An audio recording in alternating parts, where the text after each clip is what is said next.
Hello, I'm Jordan Maxwell. The lady that will be interviewing me is Rita Dyson. The man is Ralph Walker.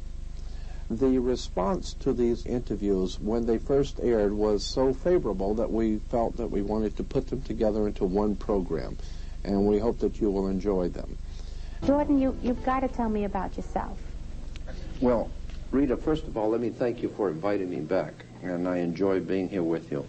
The way I involve myself in this is it comes by me naturally because when I was growing up as a little kid, my mother had an uncle who worked in the Vatican, Secretary of State's office.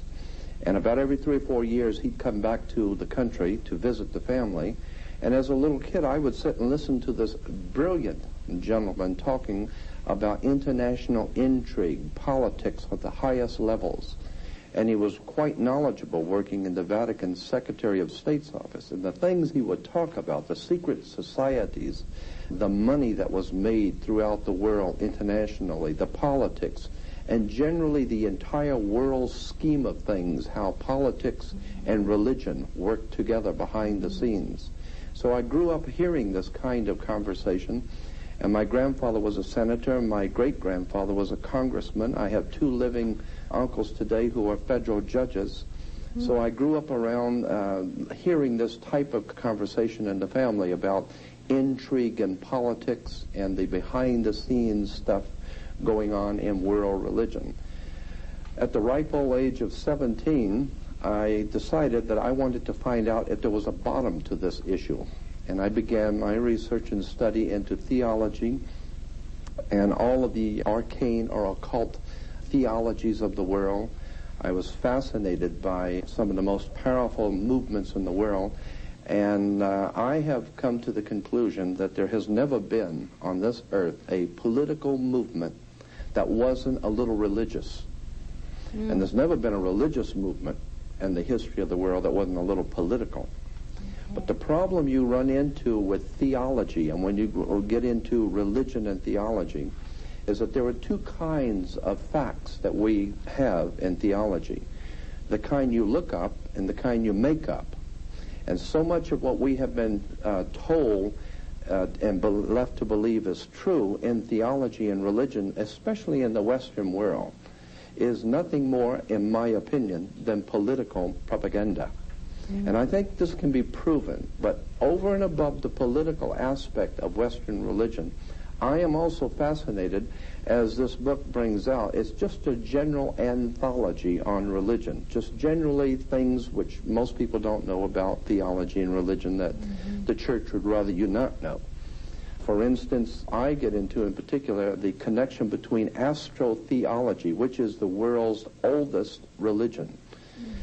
You can go back to 5,000 to 7,000 years before Christ, and the worship of the heavens what dominated the ancient world. As I said, I don't believe that there are too many people today in Western civilization who have really looked at where religion came from, where our ideas and concepts have come from. Now, we don't mind, we are all aware of how other people can be wrong in what they believe. We have a theology, and other people have a mythology. Other people are wrong because they don't share your concepts and beliefs, and that's because they don't understand. I am saying that we can all be wrong. There's not one human creature on the earth that is so well informed that they cannot possibly be wrong on something.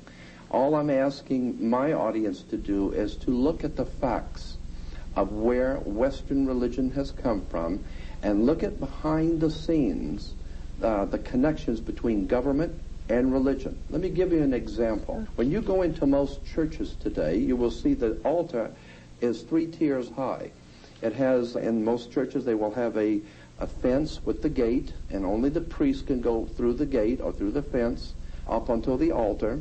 When the priest, the clergy, comes out, he's dressed in a long robe. Everyone stands out of respect. It's the same thing in any courtroom. You have the people of the congregation out here. You have the fence with the gate, and only the attorneys can go through and speak for you. And the bench is 3 tiers high. The 3 tiers high in the church and courtroom stand for the first 3 degrees of Freemasonry. When the judge comes out, he's dressed in the long black robe. just as the priest is dressed in a long black robe, just as you will be dressed in a long robe when you graduate from university or college. The connections are continual. The judge can sit and look down on you, for he represents the law, spelled L-A-W. You need to look at where the word law comes from. And then, of course, the priest can look down on the audience and the people in the church. He represents God, which is the law.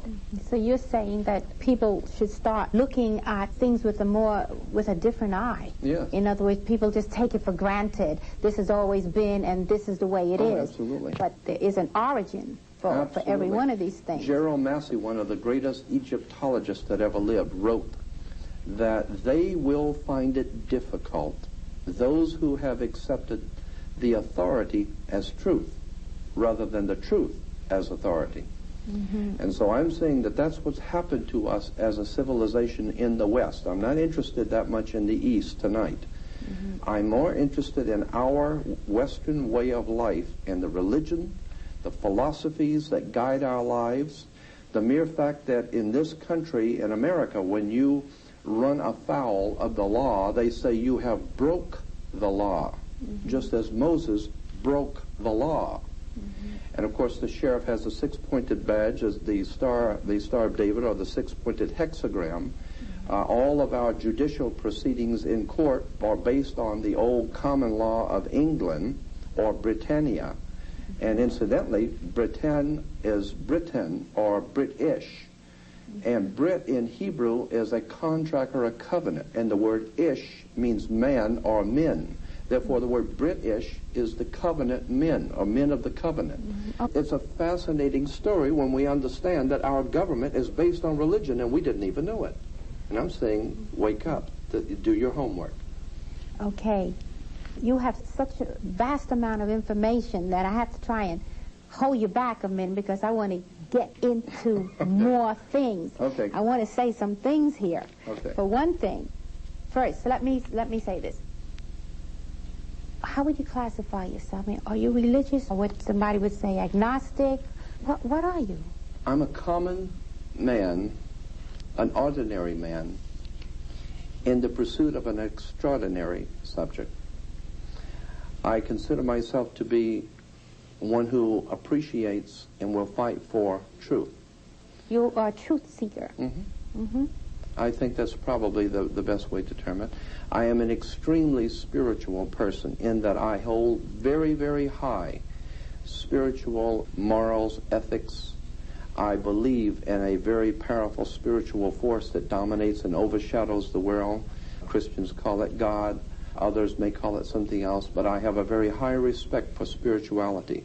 I have no time for religion as such. Anything that is organized by man, quite certainly, is not touching God. I think that we have a direct connection with our Creator, with that great spiritual God force in the universe.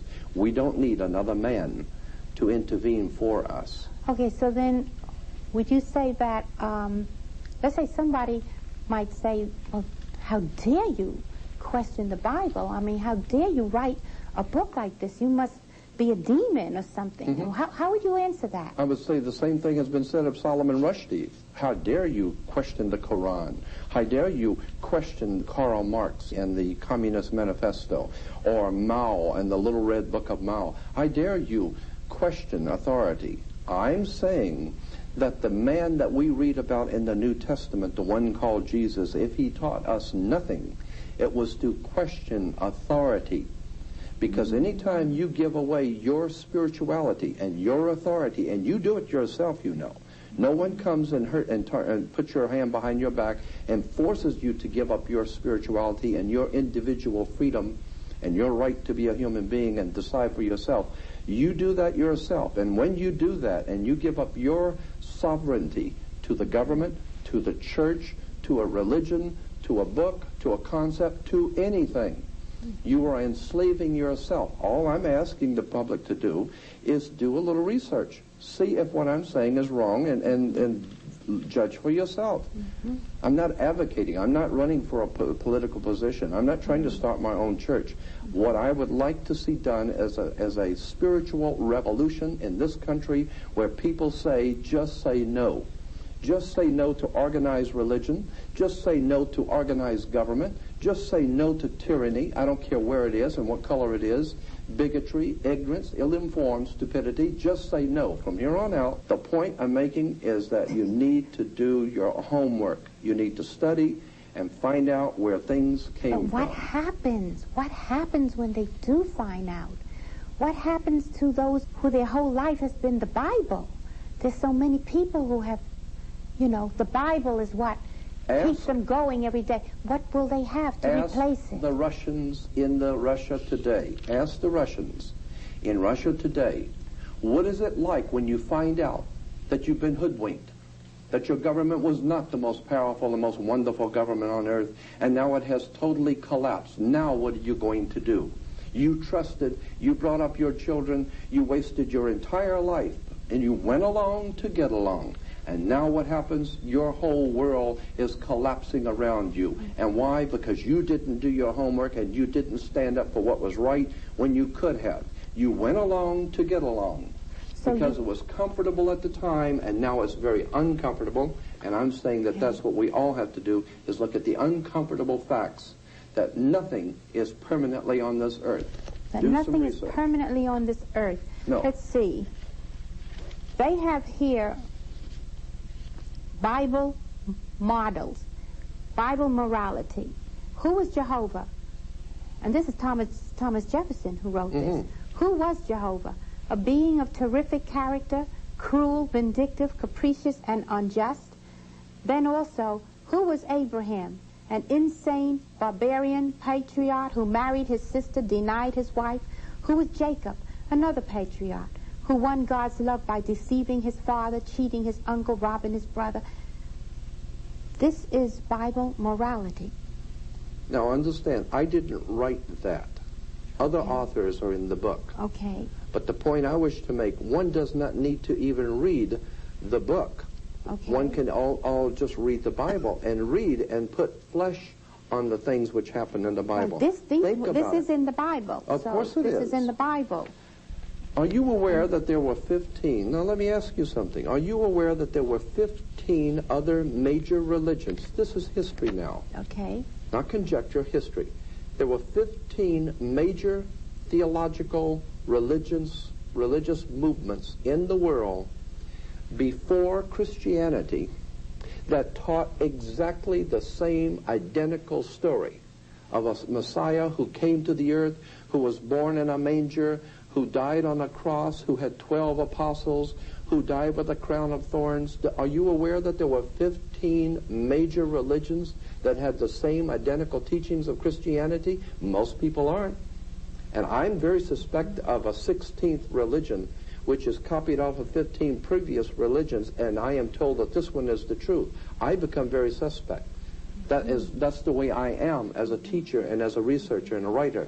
I become rather suspect, and I tell you something else I'm very suspect, and that is the connection between government and politics today in America. I think both should be investigated. And that's what this book attempts to do. Look behind the scenes of both our authorities in the world, religion, politics, and money. So when that happens, people will actually have almost a renaissance of themselves. Let us hope so.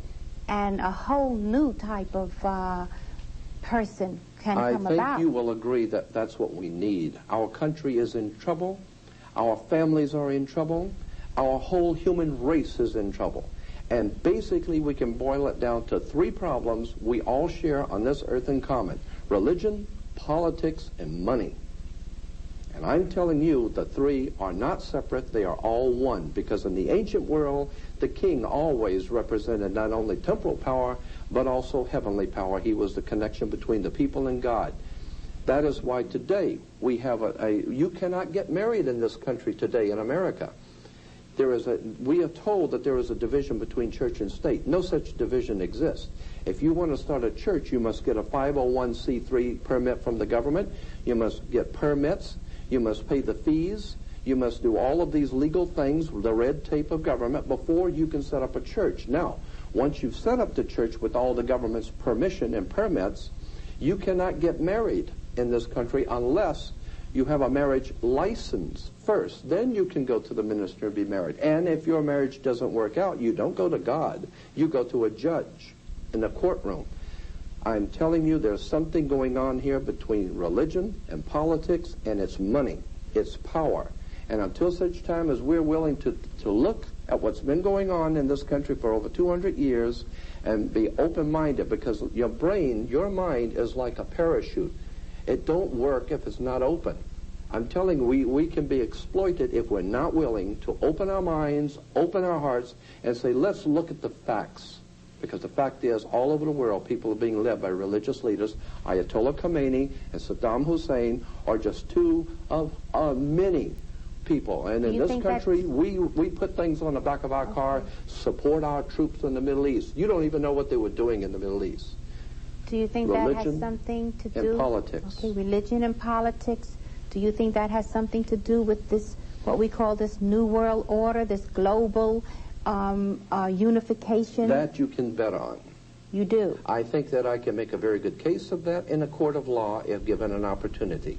If you look at the symbols on the back of the $1 bill, the pyramid on the back of the $1 bill, above the pyramid on the back of a $1 bill, look at it. You'll see an annuit coeptus. Annuit coeptus in Latin means our enterprise is now a success, or our project is now a success. Look at Nova Sados Seclorum is new order of the world, the new world order. Why is an Egyptian pyramid on an American dollar bill? Are you aware of the symbolism going on here? Like the Washington Monument in Washington, D.C.? You know what the Washington Monument stands for? It stands for the male erection. And it connects right down the waters of life to the Oval Office. The Oval is the female. The Washington Monument is the male. It has to do with religion. It has to do with sex. It has to do with political power. And we take these instruments and we take these symbols and we think they're so marvelous. Do your homework and you'll find out that so much of what we consider to be holy and righteous is in fact nothing more than sex, religion, and money. And most people pretty well know that. But no one has actually bothered to confront the establishment. I hope to do that. I want to confront the establishment for the one reason I think that the truth is an idea whose time has come. I think we've all been manipulated and exploited, and it's time we look at the real truth. Yes, well, I think that a lot of people are somewhat walking around in a daze. So many things are happening. They don't know where to turn. Absolutely. And I think that many of them, they don't really feel very happy with what they're receiving in church when they do go to church. You know, they feel something is wrong. It's because something is wrong. It's not true. The things which we have been told are not true. You can prove this in any good library. All one has to do is do something you've never done before.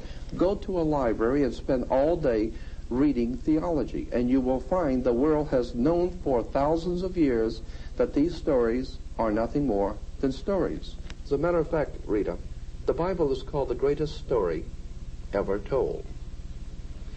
The greatest story, not the greatest collection of facts, not the most paramount document on earth, the greatest story ever told. It's a story. One must know how to read the symbols and the emblems and the terms. And that is why the symbols in the Bible symbols too are in the Bible everywhere. I mean, did you know, for instance, that the book of Revelation was not written by Christians? The book of Revelation was around for at least 500 years before Christianity ever came into existence. The book of Revelation was already in circulation. No John ever wrote the book of Revelation. His name was Ion, I-O-N, from the Ionian Sea. And when in Latin, when you change I's to J, it becomes J-O-N. But in the English, it becomes J-O-H-N. So today we're told that John wrote the book of Revelation. No such John ever wrote the book of Revelation. It was written 500 years before Christ was ever born. Oh, this is just, you know, it's earth-shaking. wait till the real truth comes out about religion and politics in America, and you're going to see the earth shake. Are you ready for the tomatoes? Are you ready to I've duck? already gotten it many times. Okay. Now, in the book your church doesn't want you to read, you have an article, Astrotheology. You must like Thomas Paine, because you also have him on here. Absolutely incredible man. Okay. He wrote, the Christian religion is a parody on the worship of the sun, in which they put a man whom they call Christ in the place of the sun, pay him the same adoration which was originally paid to the sun. Why did you select Thomas Paine, and tell me more about this astrotheology? Well, because that is a classic comment about astrotheology. Astrotheology is the basis for all religion in the world, period. What does astro mean? Theology. Theology is the worship of a religion, theology, and astro is the heavens, the worship of the heavens. From as far back in history as we can go, man has always worshipped the heavens. That's why we're even told in Western civilization that when you die, you'll go to heaven. And that, of course, the interesting point that Thomas Paine was making is the same one that I continue to make, that the whole concept of the Son, S-O-N, God's Son, goes directly back to the old concept of God's Son, S-U-N, being the risen Savior, because the Son is the risen Savior. It does rise. And, of course, God's Son, S-U-N, the Egyptians said had an evil brother. He was the Prince of Darkness. And he came out at night, ruled the world. When God's Son died and went away, the world was in the hands of the Prince of Darkness. And his name was Set. And he came out at sunset.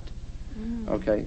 Today, even the Egyptians said that newborn son that came up every morning, his name was Horus. And they would come out in the temples of Karnak and the temple at Thebes and Heliopolis, Egypt.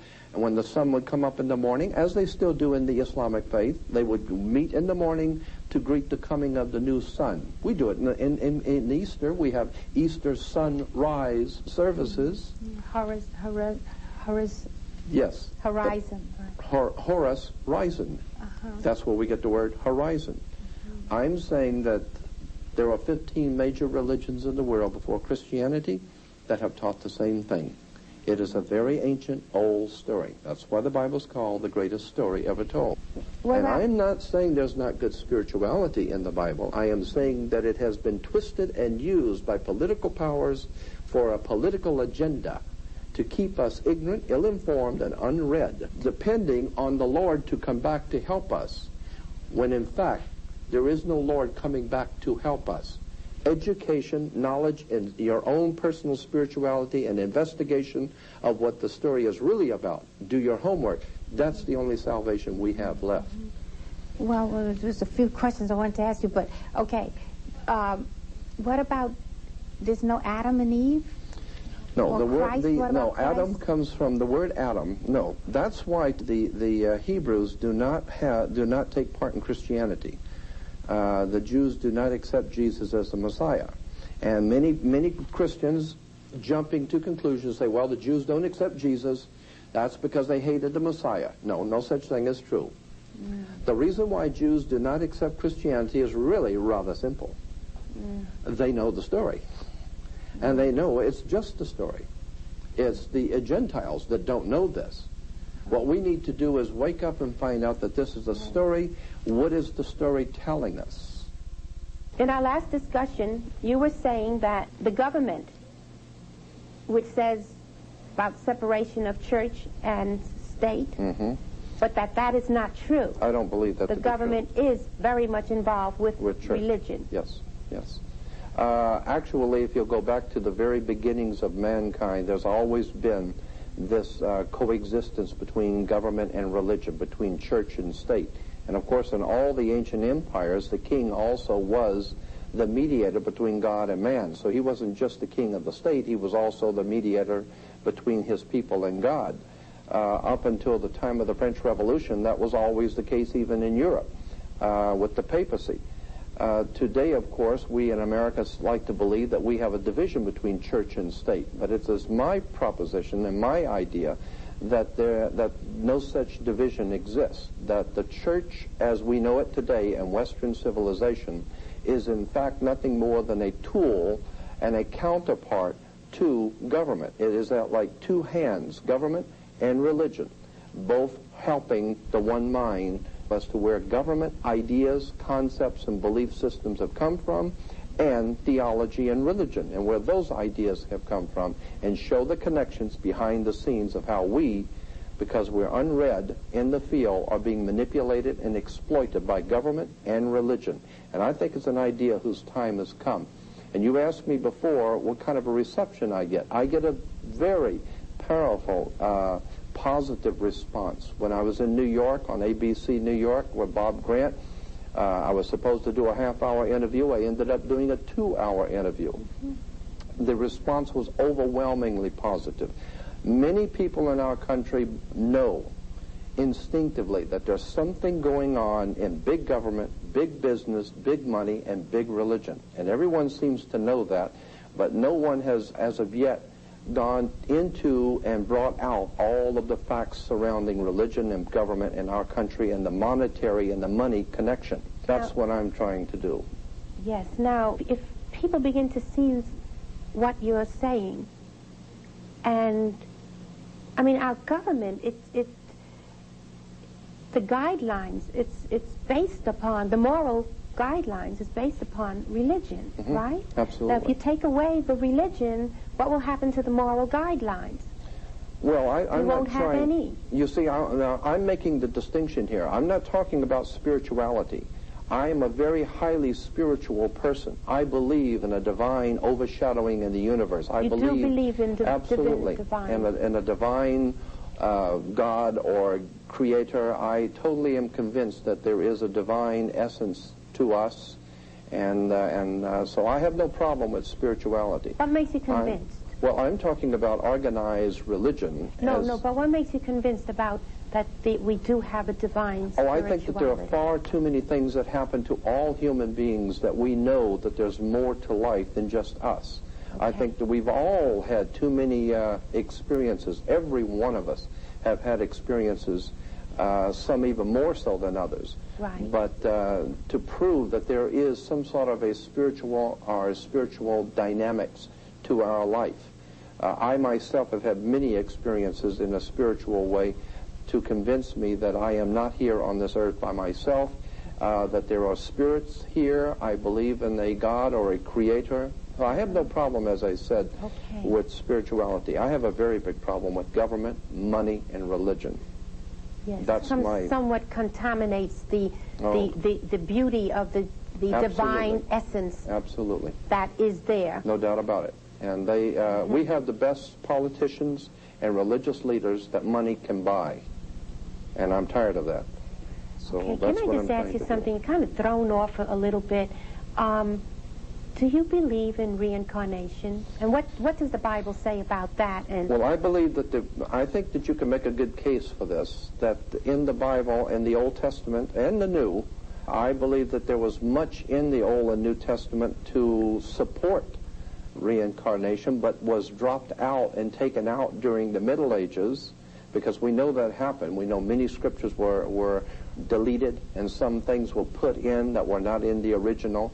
So I think that the scriptures dealing both in the Old and New Testament with reincarnation were taken out purposely, because the church felt that that would be harmful to the people to think that they come back and they come back again. Because if you keep coming back before God in other lifetimes, then why do you need to contribute to the church today? Why do you absolutely? Why do you even need to go to church today or to even hear the priest if you're going to come back the next time and do it over again anyway? So I think the church said no, none of this. We have to take that out and let everyone believe that they only have one time through, and that's it. So you have to be in subjection to religion. Oh, so that right there shows the government being involved with the. Well, I mean, even in European history, our history of Europe is filled with the papacy and the Pope of Rome being involved with the kings and the princes of Europe, and of course that's referred to as the old order of the world, the old world order. And of course in America we have our religio-political foundations, and we call ourselves a new world order. That's on the dollar bill, the back of the dollar bill. So there's a lot of connections behind the scenes between major religion, big money, and government. And that's what the book is about. The book your church does not want you to read. It's just a general anthology on all of the things that are in religion that the churches don't want you to know about. As we explore this, what happens to people as they become more enlightened? What else will, I mean, I can't think of people not ever having a church in their life. Church seems to mean so much, give so much more. I mean, how would the church be completely changed? Would we ever have a church again? Well, I mean, did they have churches in Adam and Eve's day? I mean, when creation first began and the ancient peoples of the ancient world, did they have churches? You see, I'm saying that there's a very big difference between religion, which requires a church and the clergy and money and organization, as opposed to spirituality within your individual self, spiritually between you and your divine creator. I don't believe that there is necessity for a church, synagogue, or whatever. I think that the spirituality is between you and your creator. So I don't see a need for the church. Yes, I think I kind of pick up what you're saying, is that you want to bring back the essence and the innocence of people. Yes. And not Absolutely. have it all of this accoutrements of entertainment. See nothing spiritual in the church television and church radio. I see nothing more than the Madison Avenue promotion of religion that always and in every way supports government. That would be a major metamorphosis for people. Yes. If that was to ever happen. I think that's going to happen. I think that we are being forced by events in the world to wake up and begin to question our foundations and our belief systems. We expect the Arabs to do so. We expect the Hindus to examine their foundations and see that they need to examine what they believe. And it's very good for everyone else in the world to examine what they believe. So why isn't it good for us to do the same? So now that Freemasonry, is that where symbolism started coming about? I mean, let me explain why I got into symbolism. As you said in the beginning of the program, my mother had an uncle who worked in the Vatican Secretary of State's office. And every few years he would come back to this country and he would sit and talk for days about all the intrigue going on behind the scenes of religion and politics. And it was a very interesting conversation because, and I was just a small child growing up, but I would hear him. And I would hear this kind of conversation where he would deal with symbols and emblems and secret societies and fraternal orders and the wars and revolutions. Do you have that to show us, any symbols? Well, we don't have that with us tonight, but we do have a few slides that we'll get into in a few minutes dealing with the foundations of Western religion. But in relation to the symbols, all of these emblems and symbols mean something to us, you know, and so many people are unaware. I mean, the Bible has Jesus saying, many will look with their eyes but not see. And that is certainly true. People look at symbols all day long and have no idea in the world what they mean. And symbols are very important. And if you don't think so, watch someone wearing a swastika go into a synagogue and watch the reaction that the Jews will have when they see the swastika. Because symbols mean something. They have very powerful I've supports. often wondered about the swastika. Isn't it like a cross? Well, it's the Hindu originally. The swastika from Germany was a Hindu symbol.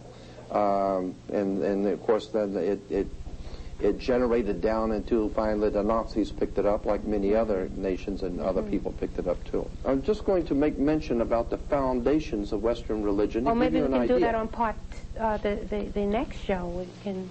Well, let's go on with this since we've already introduced the idea of Western religion. Of course, we know that the Western religion is based on a far older Bible, the Bible of the Old Testament. Even further back, if you'll go back into the most ancient history of the world, in the Middle East especially, you will see, as we will show you now, the volcano was one of the many things that were worshipped in the ancient world. The volcano was very important because it represented life and creation, and it had a sexual connotation. Wow. That's why today in most men's rooms and hotels or restaurants there will always be a triangle on the door. Triangle being the pyramid. Pyramid comes from the word pyra, meaning fire, and mid, meaning middle. Right. The fire of sexual generation is in the middle of the human body. That's why the volcano always represented sex, the coming of life and the fire of life that brings new life to the world. So the volcano was a very important symbol to the ancient people. We'll go to the next slide and we will see how, now here is the encyclopedia discussion of, and let's go to, we'll see it says the volcano, like any other impressive or fearful aspect of nature, volcano have become the objects of worship for human beings from the earliest Stone Age. Yet the original Yahweh, which is one of the gods of the Old Testament, the original Yahweh seems to have begun as a volcano god also.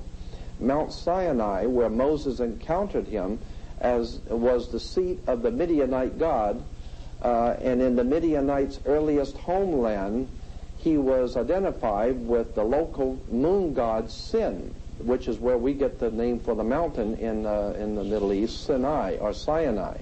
Comes from the old moon god Sin, after whom the mountain was named. The appearance of Yahweh, as I said, Yahweh is one of the ancient gods of the Old Testament. And the reference work says, the appearance of Yahweh as a pillar of cloud by day and a pillar of fire by night. So that's the way the Old Testament God, Yahweh, appeared, and that was found in Exodus 13, 21 and 22. Now the word volcano, and this is important now, the word volcano, and let's go back to it, here it is. The word volcano comes from the Latin volcano god Vulcan, or Vulcanus, derived from the old Cretan deity Vulcanus. I want to repeat that. This is the most important. That the word volcano comes from the Latin volcano god Vulcan. Okay, let's take the next slide. Now we're talking about the old volcano god. Let's go to the next one. Now here we have the pillar of cloud by day and the pillar of fire by night. We see the Israelites in the desert, and there's their god representation. And we'll go to the next slide now and see that in the middle, here's a reference work on Job 38. Now on the reference work of Job 38, it says thunder is called in Hebrew kolath, or voices, for it is considered the voice of God. So here we have thunder, which is called in Hebrew kolath, or voices, for it is considered the voice of God. Let's go to the next one. Okay, there it is again. We're just saying the thunder is voices, it's considered the voice of God. Next one. Now, here in Job 38, we will go to the top one first. In Job 38:1, in the footnote, it talks about the storm. It says the storm, the clouds, are God's tent. And let's see, it's gathered as the thunder, the voice of Yahweh. Now, if you can zoom in on that a little bit, we can see that clearer right there. So we see that God's tent are gathered as the thunder, which is the voice of Yahweh, roars. They descend and God shoots his arrows of his lightning. So we're talking about Yahweh, the God of the Old Testament, with his thunder and his arrows of lightning. And then beneath it we'll see on the bottom, in Hebrew it says God thunders wonderfully. God thunders wonderfully with his voice. Okay? Let's go on. Now we see that thunder and lightning is connected to the old volcano god, the god of the volcano. The next slide. Here we have, and we can zoom in on a little bit on the bottom. We can see that at Mount Sinai, Jehovah performed signs. The mountain trembled and smoked all over. Millions now heard in proof that what Moses had been made known in God's name was actually the word of God. Now, if we back off, you can see that the Israelites are at Mount Sinai, and if you'll back off, you'll see that that is Mount Sinai is pictured here in the biblical text as a volcano. The next slide. Now here we have Jehovah. Let's go in and get that a little bit closer. So we can see that Jehovah led the sons of Israel to the mountain named Sinai, and there he gave them his law. Now look at the mountain, and you will see the mountain at Sinai, where the Israelites encounter Yahweh, Jehovah, is actually the volcano. Now let's go again to the next one, okay? Now there we have the, in the reference work of the Hebrew holidays, we have Rosh Hashanah and Yom Kippur, and the next slide, the next one we will see is another set of holidays with the Passover. And now on the bottom, we will see that, let's bring it in and a little bit closer on the bottom, and we'll see one of the holidays is the Feast of the Giving of the Law. So here's when Moses was given the law from Mount Sinai. Now let's go to the next slide, and I think we'll have a better picture of that. Okay, we'll back off a little bit. There it is. Now we're seeing that this is the Feast of the Giving of the Law, which coincides with the Feast of the First Fruits. Let's go to the next picture, which will bring that picture up a little closer, I think. And there we see the volcano again at Mount Sinai. So we're seeing that Yahweh, one of the different gods, one of the many gods of the Old Testament, is pictured here as the volcano god. All right, now we go to part 2, which is the closing part of this section of. Let's go to the next slide. We will see here now the. Let's see. Okay, now you'll see here on the Torah and the you'll see the benediction symbol. Now let's go on. Let's go to the next one. This is the rabbinical benediction symbol. That's the blessing symbol that the rabbis bless the congregation. Next one. Okay, now we see the high priest of Israel blessing, and you'll see the hands raised in the priestly blessing for Yahweh, the volcano god, or Vulcan. Okay, we'll go to the next picture there again in the synagogue in Los Angeles. Let's go to the next picture. I think we got a better one. And you will see, there we go, we have the prophet giving the benediction symbol. One more now. Let's go to the next one. All right, there is the, move in on that if we can a little bit, and you'll see the hands a bit. The Pentateuch scroll crown with hands raised in the priestly blessing. So we see this is a priestly blessing in the Hebrew. All right, and that we'll go on one more. Let's go to the next one.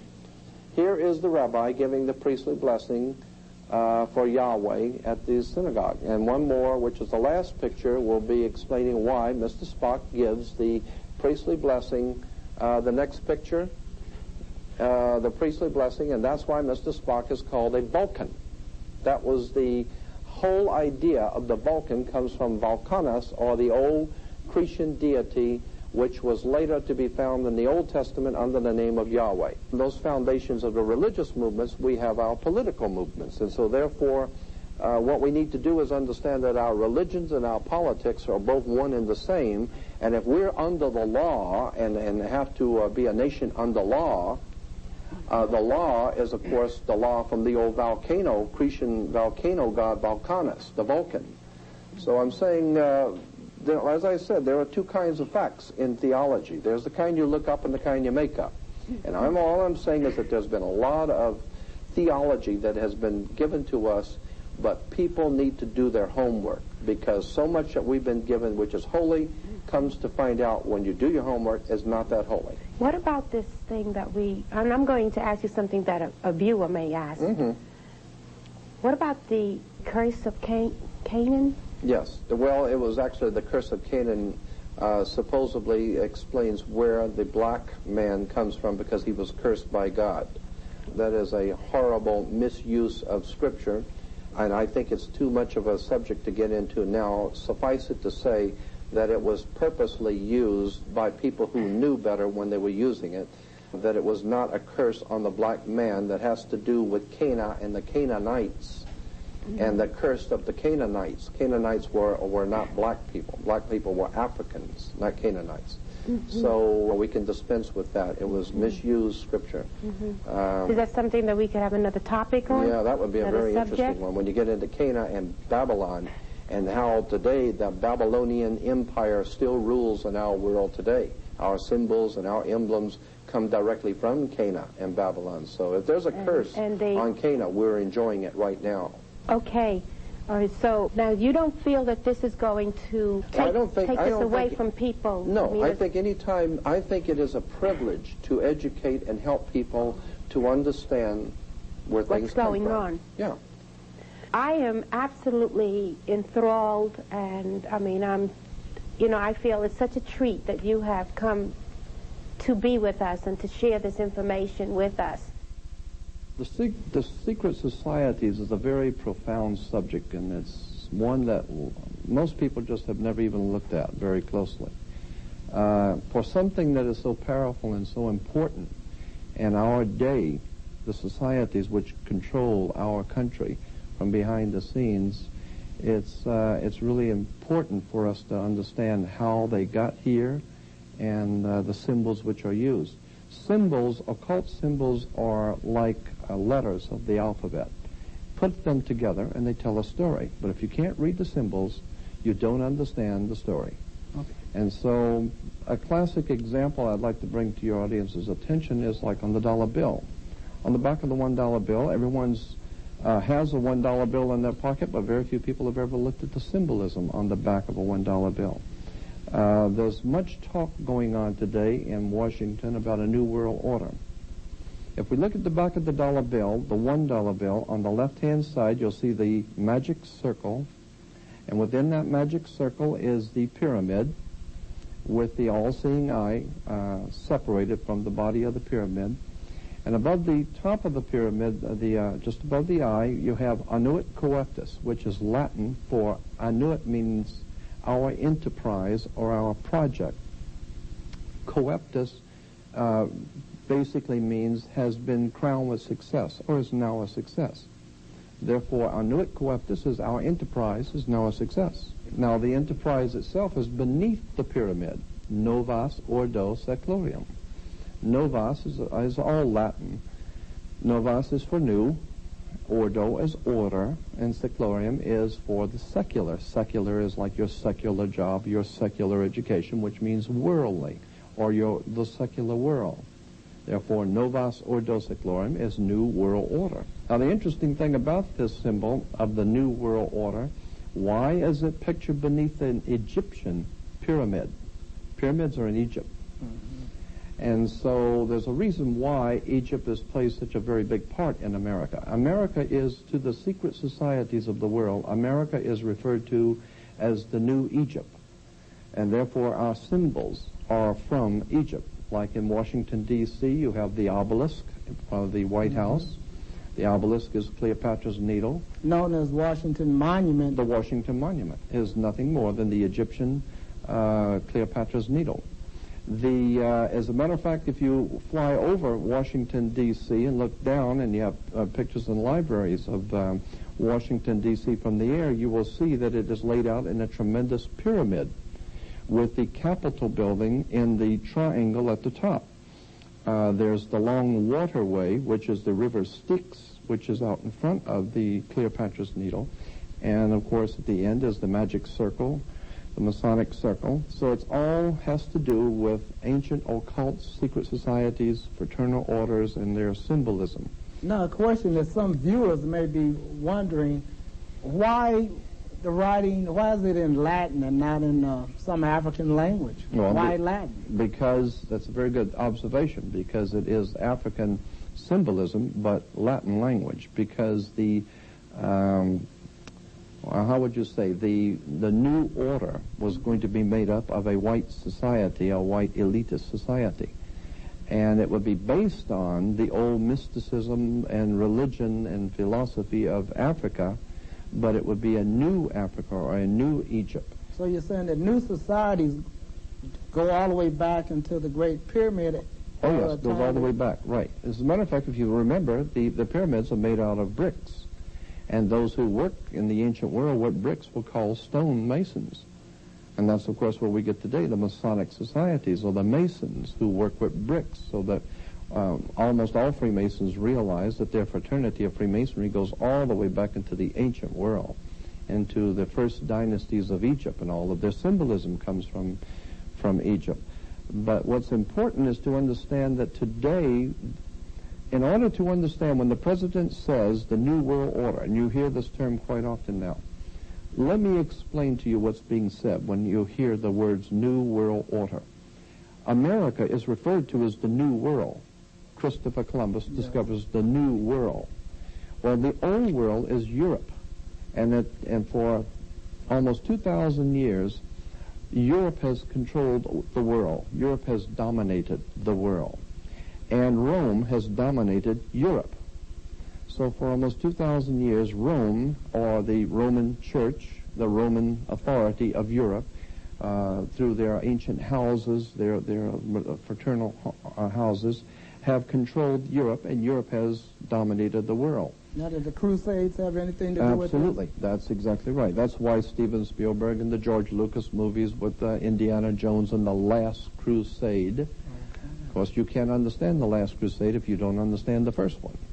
And it has to do with the Lost Ark, and that's why Raiders of the Lost Ark, the Ark of Covenant. And incidentally, in that Raiders of the Lost Ark, where were they looking for the Lost Ark? In Jerusalem? In Palestine? In the Holy City? No, in Egypt. They were looking for the Lost Ark in Egypt because that's exactly where the Ark originally was, in Egypt. It was an African symbol. It was purely an African symbol, the Ark, and later on it was brought into modern use in the Bible. It was referred to as the Ark of the Covenant, but actually it comes from Egypt. It's a much older symbol. Mm-hmm. But anyway, if you think about the power base in Europe being the old world, Europe being the old world, and those powers that are behind the throne of Europe dominating the world, like the Masonic order or an order of priesthood, the orders of, the fraternal orders. Now, as I reflect on history, several United States presidents belong to the Masonic. Quite a few. As a matter of fact, the founders of the United States, the founders of the country, the signers of the Constitution, were all Freemasons except for the few that were Rosicrucians, and there were a few others that were of other fraternal orders. In that respect, it's interesting to do a little research in your history books on an order called the Pueri di Sion, the Holy House of Sion, S-I-O-N, not Z-I-O-N, Pueri di Sion. It's a very powerful secret society that's even in existence in the south of France today, and that's why, of course, south of France has always been a very mystical place for occult societies, the Cathars, of course, and the Albigensian Crusades. But let me get back to this point about Rome dominating Europe and Europe dominating the world. Rome, the Roman Church today, was the power of Europe, and that was the old world order, the order of the old world. But with the coming of America, we have a new world order, and therefore it is the power, elite power base, which is America, the new order. Are you saying that power was passed on to America? That's right. The power was passed on to America. They seized it and take it? Well, they actually, in fact, seized it and took it, and moved the power base from Europe to America, and therefore the order that now is directing affairs behind the scenes in America is referred to by people on the inside as the new order, the new world order, because America is, as I said, the new world. And so when we understand what the symbolism on the dollar bill, and it's just an enormous subject, getting into the motion pictures, Hollywood, is immense. Incidentally, the magic practicing priest of the old Celtics priest, the old Babylonian Celtic priest of Europe, had magic wands. And the magic wands were always made out of holly wood. And that's why, because they would work their magic and with Hollywood. And of course, the secret societies are still today working their magic with Hollywood. We use this terminology, secret societies. Are they really secret? Well, you see, not all of them are secret. Many are semi-secret societies. In the 35 years that I've been interested in this subject, I find that there is always going to be many people who have come out of societies for whatever purpose and for whatever reason, and begin to divulge some of the materials and some of the things that were going on behind the scenes. Usually we hear about this like 50 to 60 to 100 years later. Someone we finally find out wrote a book or something, and then we look back and then we can see why things happened the way they did. But today our world is totally in the grips of secret societies. The Middle East is is dominated by some very powerful secret societies that work, fraternal orders. That's the reason why George Bush had the troops in the Middle East. It was to show power to other secret societies, so to speak, who is actually in control of the Middle East. I want to ask this question for a viewer that may be out there wondering, what about the Republican and Democratic Party? Well, George Washington, I didn't write this, I'm just relating it to you. George Washington mentioned in one of his letters, actually 2 letters, to a reverend in 1794, something like that, that that there was a secret society operating in Washington at the time, and he referred to it as the Democratic Societies, which was later to become known as the Democratic Party. And he said that this society of the Democratic Society of Democratic Party was absolutely a very, what was his word, subversive movement within the Republic. And it had as its motive, the dividing of the people from their government. To divide the people from their government so that you would send your elected leaders, your democratically elected leaders to Washington, not realizing that those elected leaders would be members of secret societies and fraternal orders, which would be working in concert with the secret societies in Washington.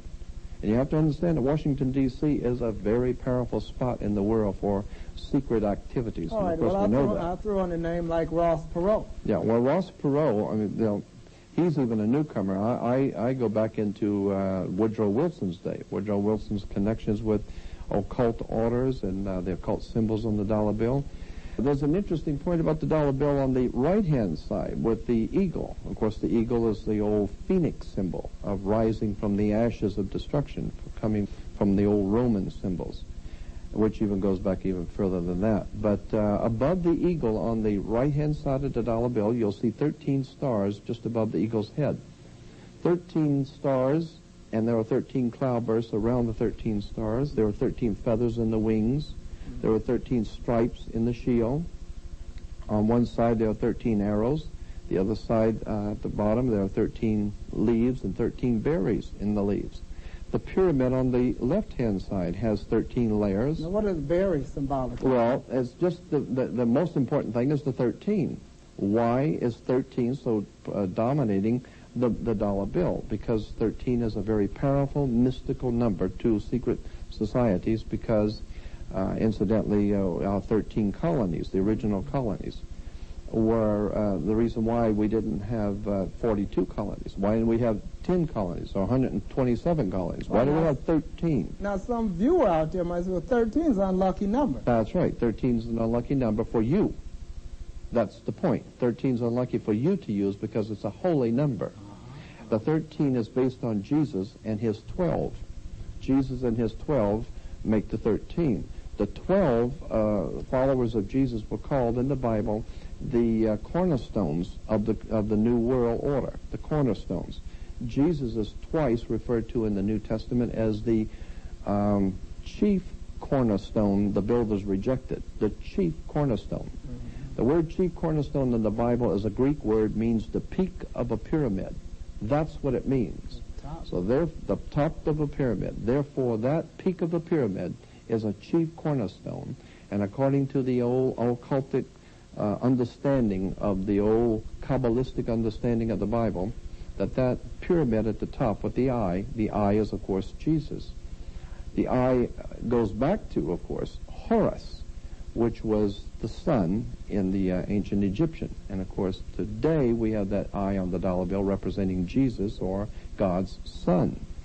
Now, do you know the person that designed the artist? Yes, the artist that designed, I'm not sure exactly who designed it originally, but that symbol on the dollar bill on the left-hand side with the pyramid has been in existence just as it is today, was in existence in 1774. In Bavaria, south of Germany, in Bavaria, there was an organization, a secret society, a fraternal order called the Illuminati. They used that exact identical symbol. You can still see it in the European libraries and museums. the question is, how does it end up on an American dollar bill? That's the question. Right. If it was an old German secret society. Well, and that gets into some of the fraternal orders that are behind the throne in America.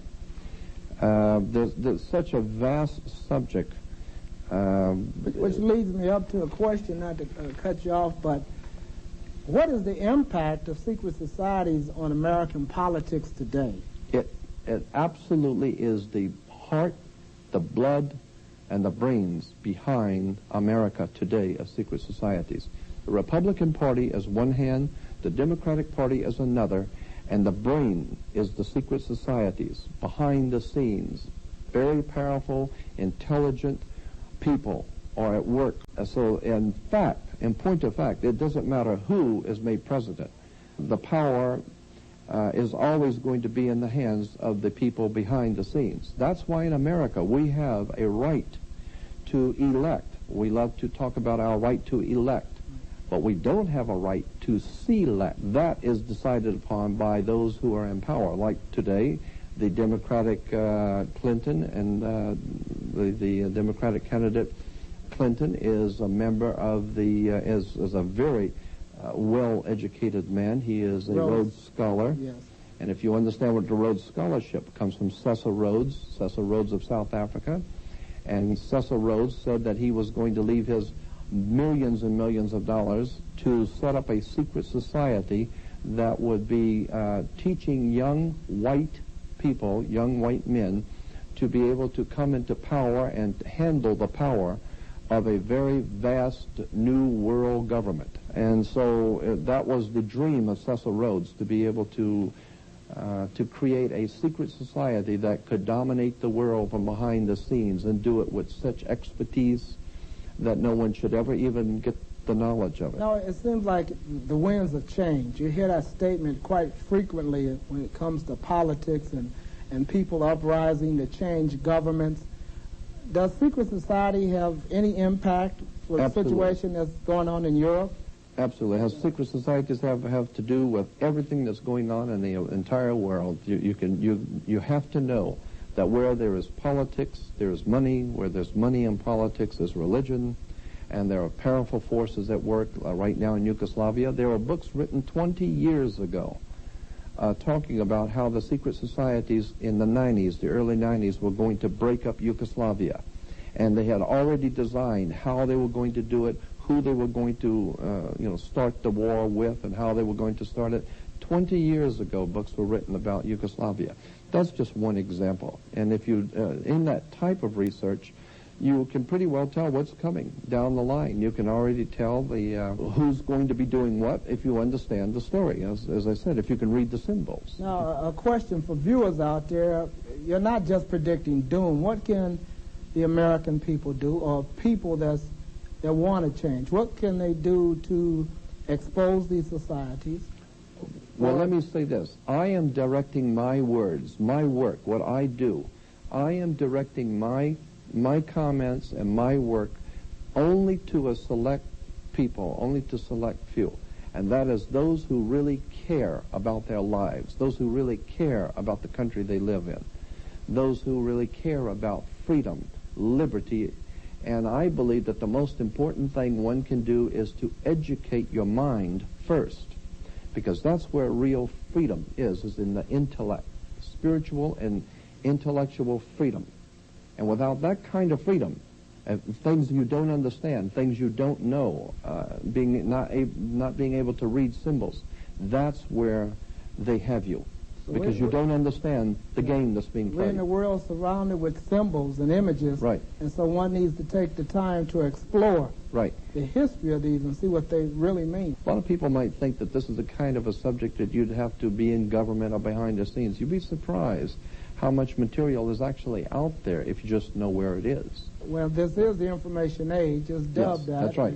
We're living in the information capital of the world. Right. I should say most of the information that you probably acquired, you got right here in the United States. Oh, sure, absolutely.